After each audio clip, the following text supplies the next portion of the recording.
Right, so Kaka, after seeing this car for a few times in camouflage, we finally get to see the new Proton e.MAS here in the flash show. In today's video, we're going to have a quick walkthrough on this most affordable EV in Malaysia, and let's see what's so new and what's different between the Proton e.MAS 5 and its Geely counterpart. Let's go.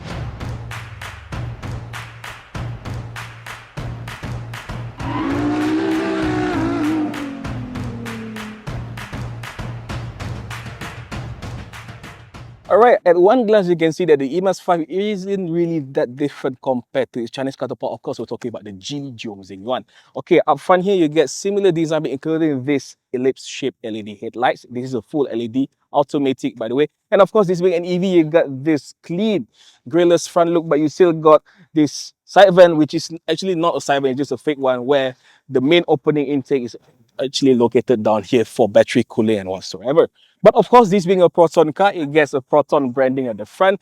But just like the e.MAS 7, I think it doesn't have any fancy lights and everything. So it's just a simple, clean exterior design at the front. And it's quite recognizable. All right, moving on to the side part where you can see that the e.MAS 5 is actually not really that small of a car. Although it's built as a B-segment city hatch, it's actually quite big, spanning over 4.2 meters long. It's actually a bit longer than popular hatchbacks, including the infamous Proton e.MAS. But of course, from the side profile design, you can see it's quite sculpted and everything. And if you open the door, I mean, it's not really exactly a specific car, so you don't expect to have frameless windows or whatever.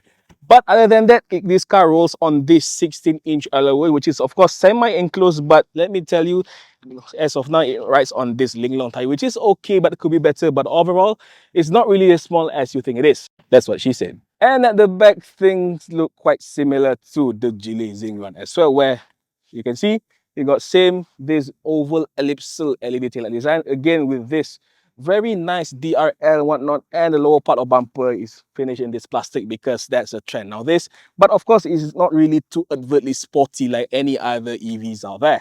But of course, this being a Proton, you get Proton lettering at the back, just like the e.MAS 7. And this badge shows you that this is not a Geely, this is a Proton e.MAS 5.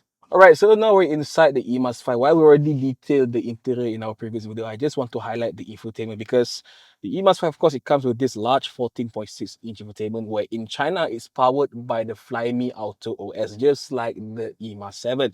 Okay, same goes for the e.MAS 5 here, but the system is also being enhanced by our own local arm, which is Acotec with the Atlas system. So it has been a bit locally optimized for users. Okay, for example, you can see this is the main home screen. It's quite simple. You also get tons of built-in apps like including streaming services like Joox and Spotify. And of course, as you can see here, Android Auto and Apple CarPlay is coming here too. But other than that, this car, just like the e.MAS 7, I think you got map, and then they got the integrated charging map by Proton where you can access all the charging network and everything in Proton's network. So just like the 7 and even the smart EVs before that, you can access charging station and everything. So goes to show that even this is a small relatively affordable car, you still get the same good bits that you saw in the bigger e.MAS 7. So you can see, for example, you can access charging station and for example, you can also plan your route using this. Like say you want to go to Penang, and it can decide or suggest you stops along the way, just like what we see in both the e.MAS 7 and the Smart EVs,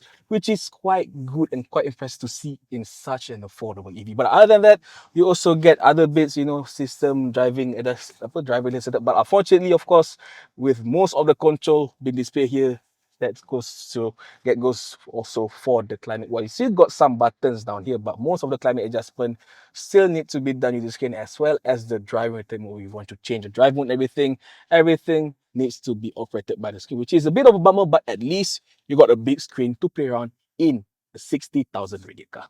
And not to forget, just like the new X50, the e.MAS 5 also supports Bahasa Malaysia voice assistant system, so you can just talk in Bahasa Melayu with your car essentially. Well folks, after a long wait following a series of preview, the Proton e.MAS 5 has been officially launched. Prices starting from 59,800 for the Prime and 72,800 for the Premium. But that is not all. For those people who booked the e.MAS 5 before the end of this year, we get a special rebate worth up to 3,000 ringgit. That's bringing the prices further down to only 56,800 ringgit for the Prime and 69,000 ringgit 800 for the Premium, making this the most affordable EV you can buy here in Malaysia today.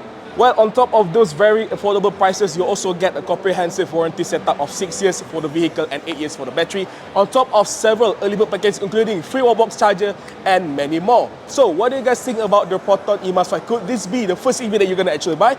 Leave your thoughts, comments below. For more content, let's check out Caricarz Corporate News. See you in the next one. Take care.